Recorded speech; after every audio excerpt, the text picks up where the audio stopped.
Hey everybody, it's Adam, live and in person for you. Hey everybody, it's Adam, wonder who he'll interview. Call me Adam.com.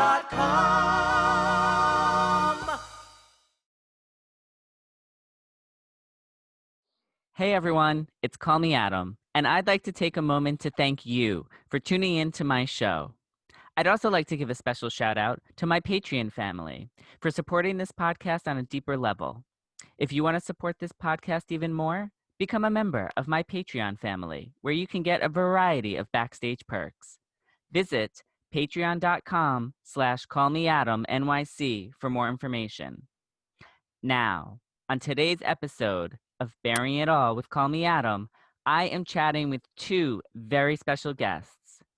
First, I am conducting an interview with the legendary Fanny Brice, 69 years after her death. And then I'm going to be interviewing the go-to Fanny gal, Kimberly Fay Greenberg, who has brought Fanny back to life with her one-woman show, Fabulous Fanny, The Songs and Stories of Fanny Brice, currently streaming on Stellar. So when we come back, we will first be talking with the one and only Fanny Brice. So don't go anywhere. We'll be right back with Fanny Brice. Hi, Fanny. Hello, Adam. Thank you so much for having me. You're welcome. It's such an honor to be talking to you. I mean, you look fantastic. I thank you so much. I wanted to we should just get right into it because it is 69 years after your death. So let's look, I want to take a look back on your life. I want to also talk about what you think your life would be like if you were still alive today. Of course, though, if you were alive today, it would be alive as if you were in your prime. This is true. This is true. Okay. Yes. I'm there with you, Adam. Let's do this. Okay. So let's start at the beginning. Like the one thing I'm really interested in is, where did you get your brassiness from? Well, I am a woman in a man's world. Mm-hmm. So to get attention, you got to have a little bit of chutzpah. You got to, sometimes put a man in his place. Don't share that with the world, but I'm telling you this right now. But sometimes it took a little brassy, a little chutzpah, to make my mark. Yes. I just didn't get anywhere by playing small. So that is where that brassiness came from. Because you've used it, from the beginning of your career. You marched, when you went to audition. You're going to have to help me with the show because my memory sometimes gets a little confused. But like one of your first auditions, you walked in and you were like, I want to sing, and you just did it. And then That's right. I marched right into the rooftop of the Ziegfeld Midnight Frolics because I wanted to star in that show. Now, keep in mind, I was a little kid at the time. I didn't really know any better. I didn't think twice about it. And I basically said that I would hold the note long enough to get all the important people to come out and listen to me sing so that they would hire me for the job. Guess who heard me sing? George M. Cohan. Oh my in God. that office. He came out, and guess who got the job? Fanny Brice. I got the job. And that is how I learned that chutzpah and brassiness, very, very, very important. Would you consider Ziegfeld Follies your big break? I would have to say the Ziegfeld Follies was my big break. That is where people got to know me, got to see what I really could do as far as comedy, as far as singing, as far as some of my most famous tunes, like My Man, like Secondhand Rose, that then went on to have many records and be played on the radio. So I guess you could say that did introduce me to the public overall, and how I got to then go on to do radio and the movies, say. But it was nice to be able to be a woman and to make my mark and to know that I was kind of creating my own niche with a lot of my comedy. My Yiddish humor, no one had done that before. So it was nice to be able to create my mark there. And then also I got to create some original characters that nobody had seen before, like Baby Schnooks. And then I went on to play with some people who are, still huge stars as well. I mean, I performed with Bob Hope. Now may he rest in peace. Yes. He has also passed away. But I mean, I was up there along with many other greats of the time as well. That's so exciting. And I mean, you really, looking back, you really paved the way for so many women of today with all of your success. Absolutely. And I mean, I'm pretty proud of that per se, because I don't know if there would be women comedians today if I hadn't, broken the mold and broken the niche and come out and said, I'm going to be funny and hopefully everybody will like it. But here we are today. So I'm pretty proud of that, I will have to say. Well, let's take a quick break. And when we come back, we're going to talk about one of the most iconic things to happen to you. And then we'll go into some fun questions as well. So don't go anywhere. We will be right back with the legendary Fanny Brice. Hey everyone, my name is Fanny Brice and you're listening to Bearing It All with Call Me Adam. And now we're back. Welcome back. Thank you for having me, Adam. This is lots of fun. Oh, you're welcome. I'm having a great time. Now, one of the most iconic things to happen to you, which you didn't know about because you were dead already, was that Barbra Streisand, who is a legend, talk about icon. Iconic. Yes. I know. I've heard of Barbra. She's definitely iconic. Yes. Now, she portrayed you in the film and Broadway version of Funny Girl, as well as the sequel to the film Funny Lady. Now that I'm back, I have quickly checked out the Funny Girl and Funny Lady on, streaming. Yes. You can watch it that way. So I made sure to check it out. I will say I do enjoy her portrayal. Mm-hmm. Also, funny enough, I have come to find out that much of the things that she sang when first starting out were many of my tunes. Mm. So if you go back to Barbra's original records, do we all remember records? I heard records are a thing of the past. Yes, although they are making a comeback. Oh, I see. Nice. Well, everybody needs to pull out my good Fanny Brice albums then. Put those on the record player. Listen to me morning, noon, and night. But so Barbra, she has a lot of my original tunes on her records, which I found very interesting. But I do appreciate her performance in Funny Girl and Funny Lady. Funny Girl being with Nick, obviously. Funny Lady about my third marriage to Billy Rose. Yes. What's interesting though about Funny Girl and about Funny Lady is, well, Funny Girl was written just after I passed, and Nick was still alive at the time, so they did leave out some important little things about Nick and I, which were not in Funny Girl, which I just have to point out. We can't put it all out there into the world. I still have to have some secrets. But I did enjoy the way that she portrayed me and keeping my legend alive. We are doing this interview. I don't know if you're aware. We're in the middle of a global pandemic. So that's actually why we're doing this interview over this platform called Zoom. And there is talk prior to, and Broadway has shut down. I don't know if you're aware. But Broadway is shut down at least until June 2021. Oof. Hoping to come back then. Who knows?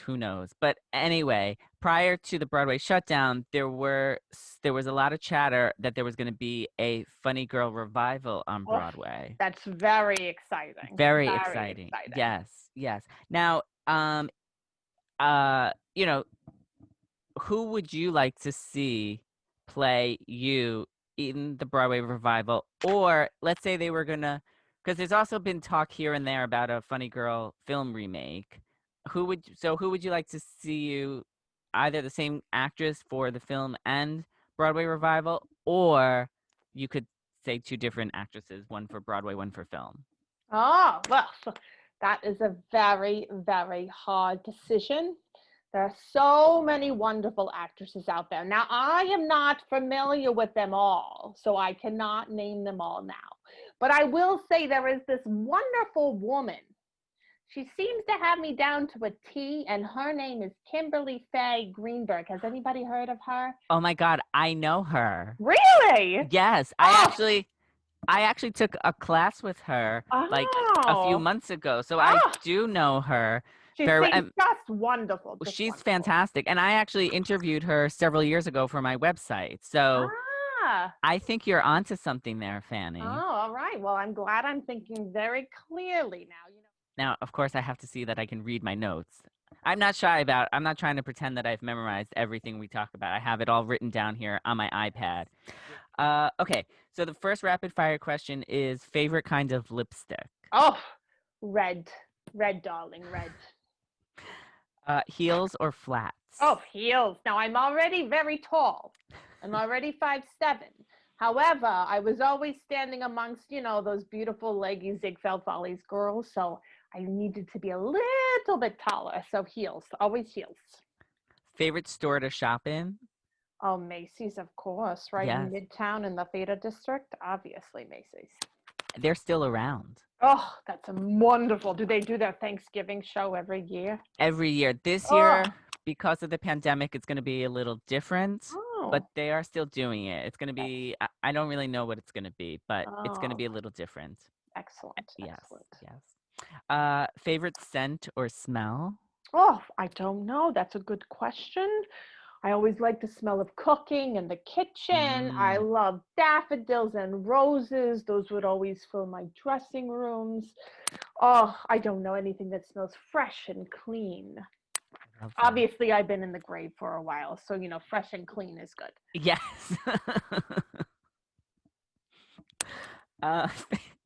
Favorite section of the New York Times to read first? Oh, well, the theater section, of course. Yes. I love that. That's how you know you're a true showgirl.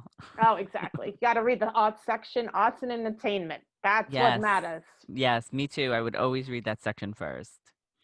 Now, I don't know if they had this while you were alive, but we have a thing called karaoke. Oh, so karaoke. It's basically, yes. So karaoke is when you go to a bar and you get up on stage and they have the lyrics on the screen and anybody can go up and sing. Oh, I see. So you could pretty much sing almost any song in the world. Interesting. So if you were to do karaoke, what do you think your go-to karaoke song would be? Oh, well, I have a favorite tune. Many people don't know that it is my tune, however. Oh. If you want the rainbow, you must have the rain. That is one of my ultra favorite tunes. Yes, I originated that song. There we go. I love that. Mm-hmm. A little piece of trivia, a little piece of Fanny trivia. That's right. My favorite. And we also have these things today. So we have cell phones, which is basically a portable telephone. Oh. Yeah. I mean, so the advances in technology since your passing has been incredible.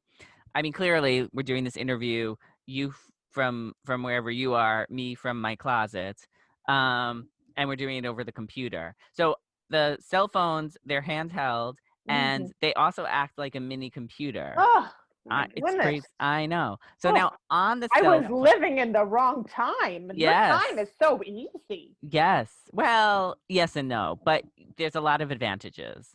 So you can also, instead of calling somebody, which back when you were alive was the only option, you can also send a text message, which is basically it's like sending a note to somebody, but instantly.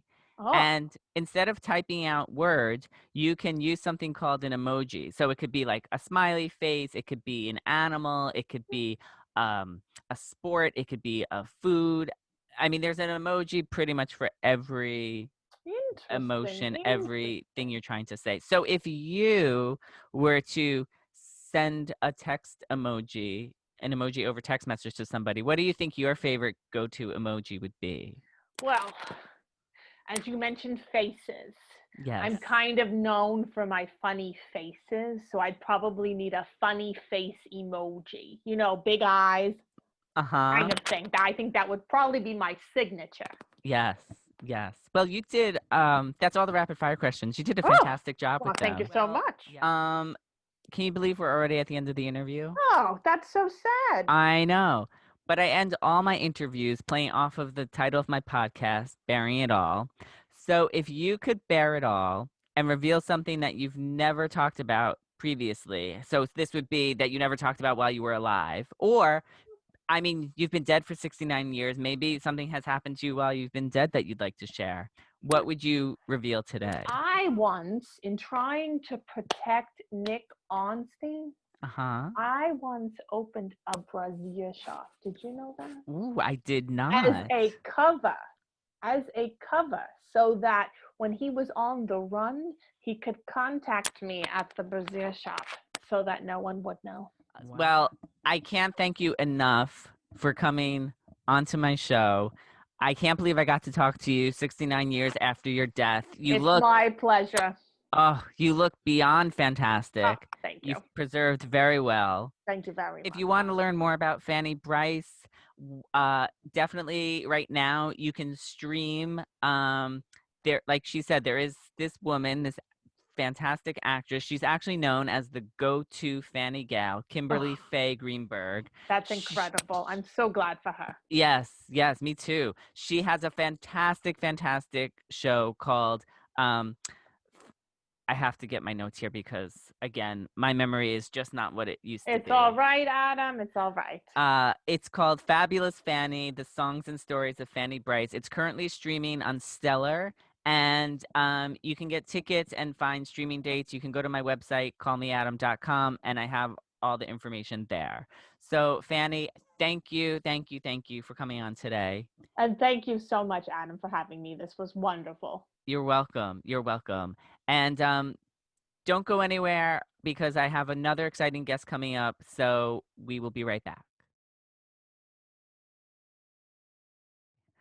Well, we are back.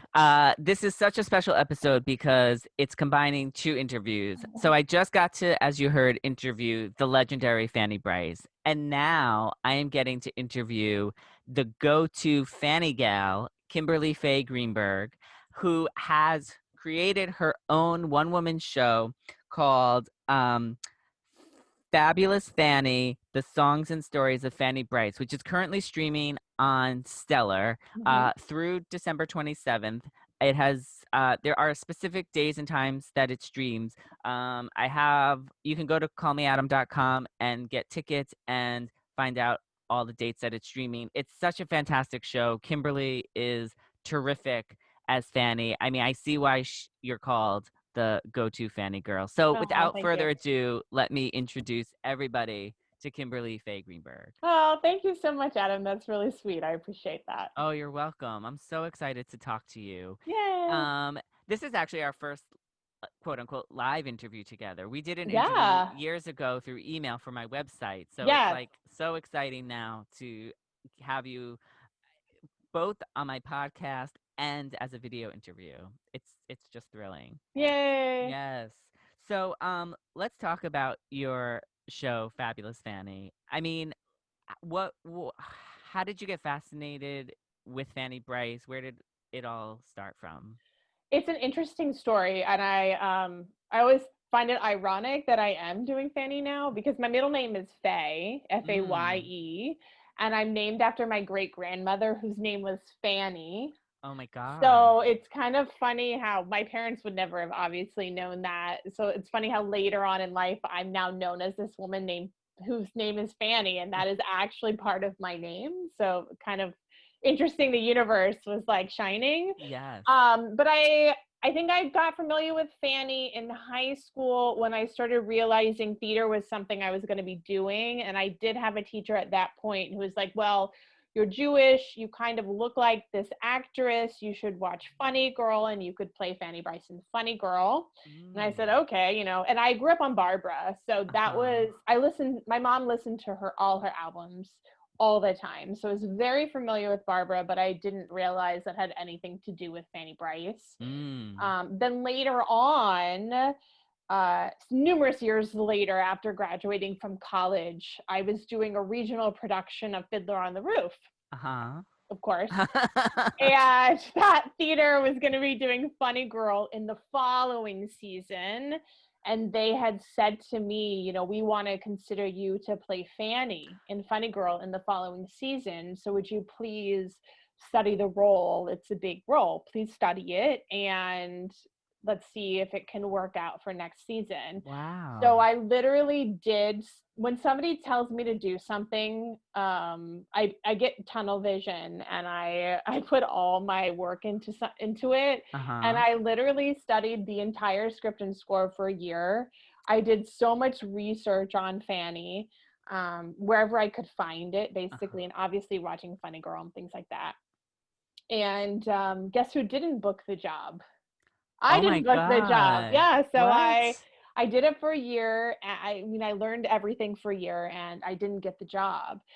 So that was devastating at that How point. come? It had to do with several factors, and I don't think it was necessarily a talent factor. I think it had to do with a lot of other things that were not necessarily in my control, as far as union and non-union and other things. So it may have been partly talent too. I don't know. The thing with me is, again, ironic, because I'm the Fanny Brice go-to gal. I've actually never done Funny Girl. Yes. And I've done Fanny in 4 shows, one of them being mine. And then, and I've been in for Funny Girl many times, but it's usually against someone who's a big star, or it's usually the theater has somebody already in mind, and I'm like a backup plan.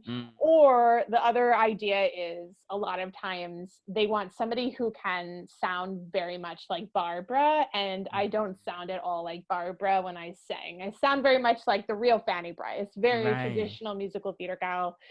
So a lot of times that may not be what the theater is going for, and that's totally fine. So eventually, I hope, you know, maybe Funny Girl's coming to Broadway. Who knows? You know what I mean? It would be nice.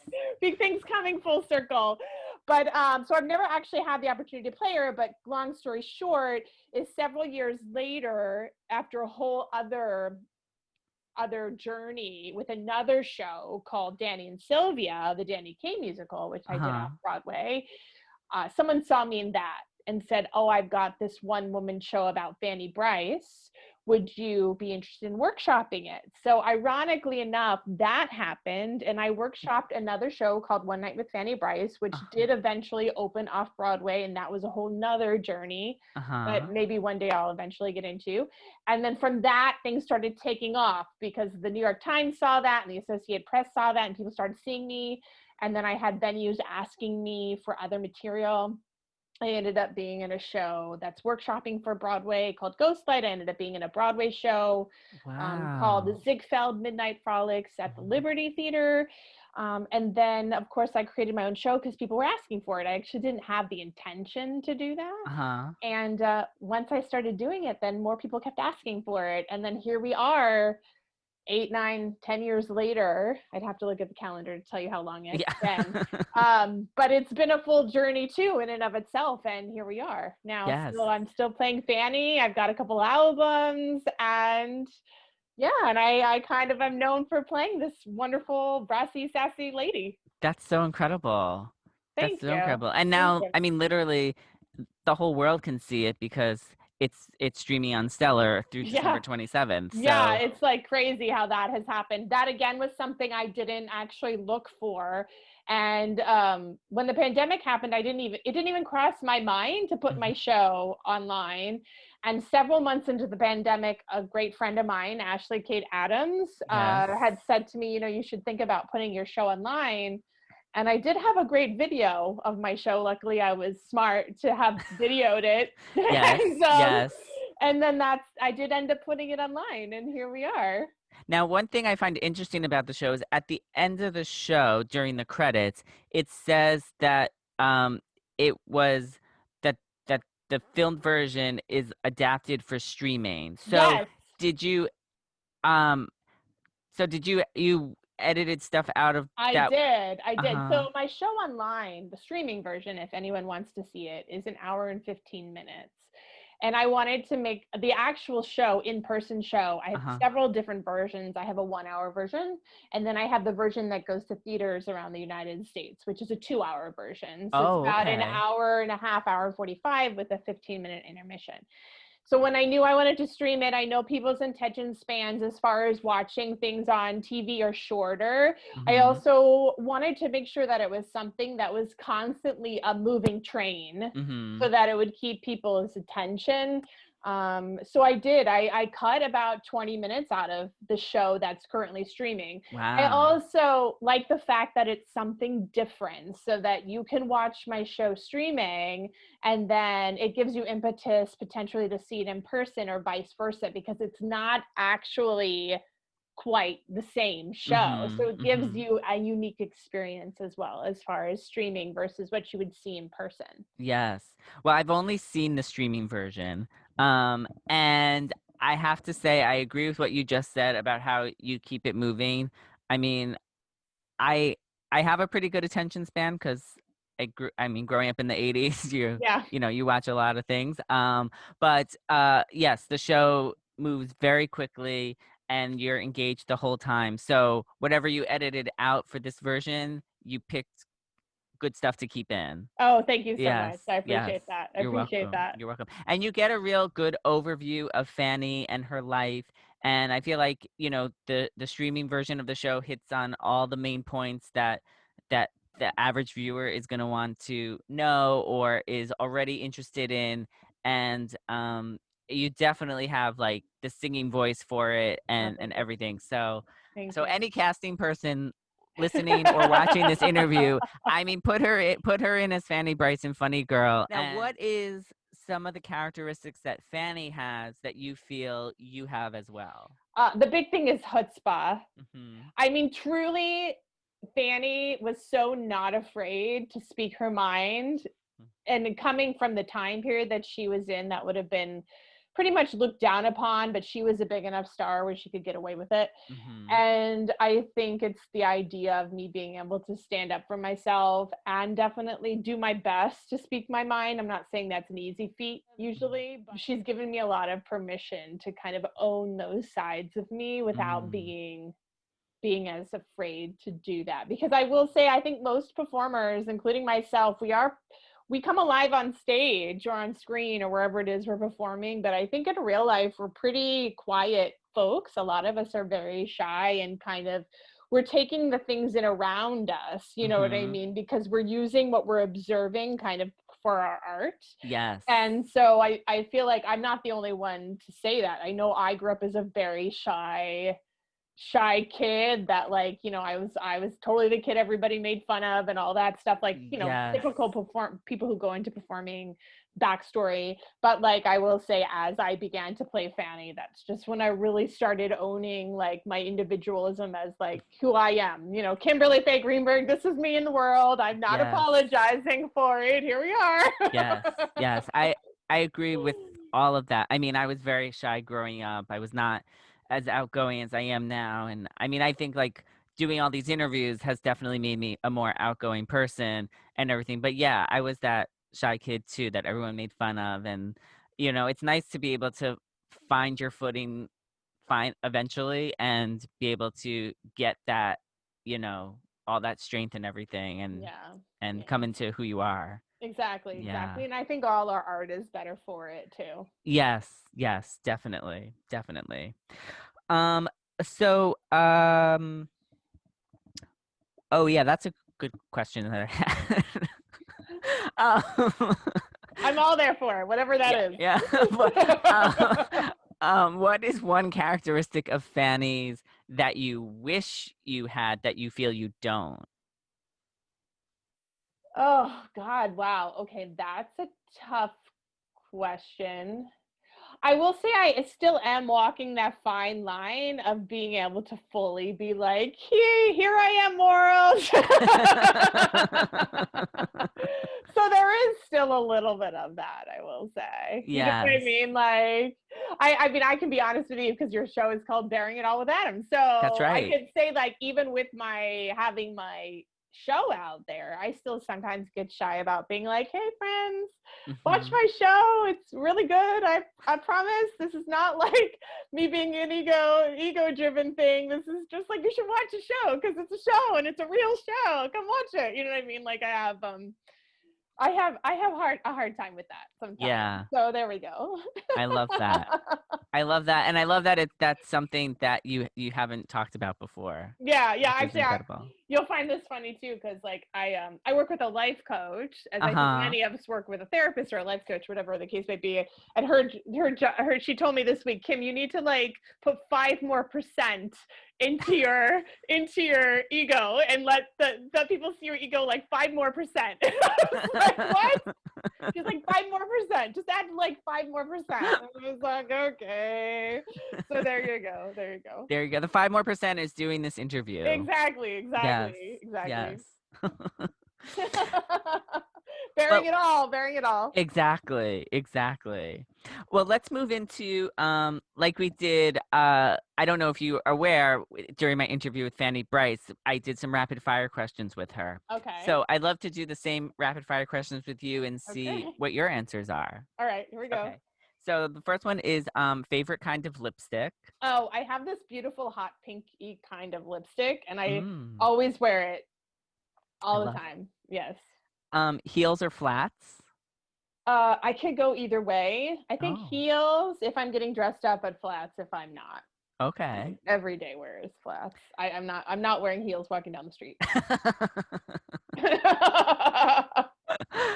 A wise choice. No. A wise choice, especially in New York City with all those great. Yeah, not gonna happen. I'm the lady who has the heels in like the hand and the bag and the tennis shoes on the feet. That's me. I'm love it. I'm real stylish. Yes. Favorite store to shop in? Oh goodness, I don't really feel like I have a favorite store. I like to go to the mall. I'm originally a California girl, Southern California, so I like to go to the mall. I love that. Favorite scent or smell?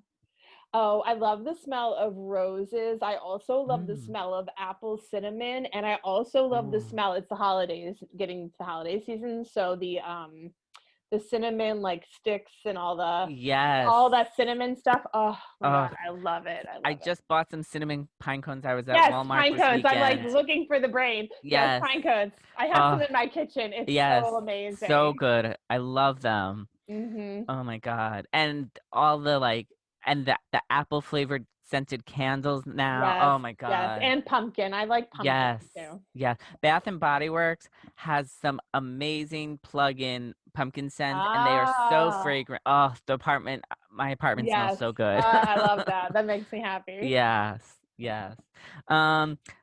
Favorite section of the New York Times to read first? Arts and entertainment. Yes. Oh, how funny. That was Fanny's favorite too. Oh, well, go figure. We have a lot of things in common. That only makes sense.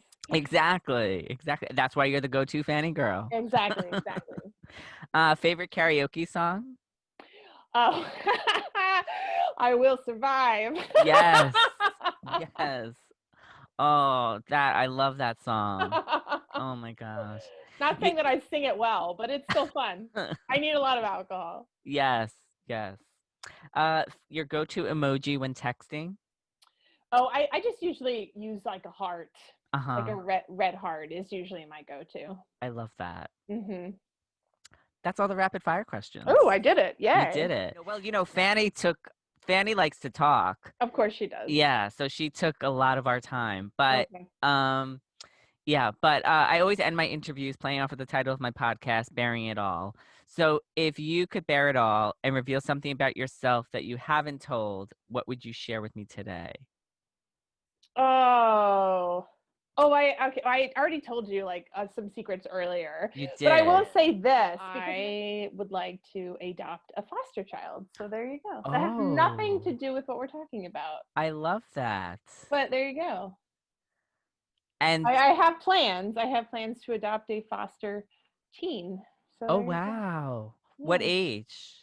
Any above 10. So I personally think, although it has, obviously I don't have control over what it's actually going to end up being, but probably in the more teenager realm, probably in the 13, 14, 15 8-year-old range, which everyone's like, are you crazy? No, that's great because that. But no, that's all. I've always wanted to do it, and I've been putting some wheels in motion. So there we are. That's so exciting, and that's so Yeah. great to do the teenage because that is an age bracket that is harder to get adopted because so many people Yeah. want to adopt a Exactly. baby or a young Exactly. child. Exactly. That's really terrific. Yeah. So there's something I don't talk about too much. So That there is, you I go. will say, I follow you on social media and I have never seen one mention of that. So that's fantastic. That's fantastic. Thank you. Well, where can everybody find you on social media? Oh, so you can find me on Instagram at KF Greenberg or at fabulous_Fanny_Brice. You can also find my website, KimberlyFayGreenberg.com or FabulousFannyBriceShow.com. You can also find me at TheBroadwayExpert.com. So that's something we didn't get into today, but you can check that out I'm also an actor performing coach, not business coach, not acting coach, business coach. So you can check that out too. And then you can find me on all the other handles as well under my name. So if you just type in Kimberly Fay Greenberg, you'll find me. And I'm very findable in a Google search. And Yes, you are. very, very findable. Yes. Well, everybody listening and everybody watching, follow Kimberly on social media. Follow her Fanny Brice show. Get tickets. Yes, get tickets to come see my show through December 27th. Yes, it streams through December 27th, so you have lots of opportunities to see it, but don't wait until the last minute because after you see it once, you're definitely going to want to see it again. I hope so, yes. Yes. So thank you so much for joining me today. And always remember here at the Broadway Podcast Network, oh my God, my notes just fell over. But remember here at the Broadway Podcast Network, we have over 70 theater and art-related podcasts. So keep listening. And I'm a fan, so listen to them all. Yay! He'll get the dirt and the scoop and the story, for he happens to be in the know. Just ask anybody who's had 'em. Adam lives for the business of show. Call me Adam.com. Find more episodes of Bearing It All with Call Me Adam everywhere you stream podcasts. For my print and video interviews, visit my website, callmeadam.com. Follow me on social media at callmeadamnyc on Facebook, Twitter, and Instagram. And finally, if you really want to get involved, support my podcast on a deeper level by becoming a member of my Patreon family. Visit patreon.com/callmeadamnyc. There, you'll get a variety of backstage perks, including advance notice of interviews, the ability to submit a question to my guests, and everyone's favorite, swag.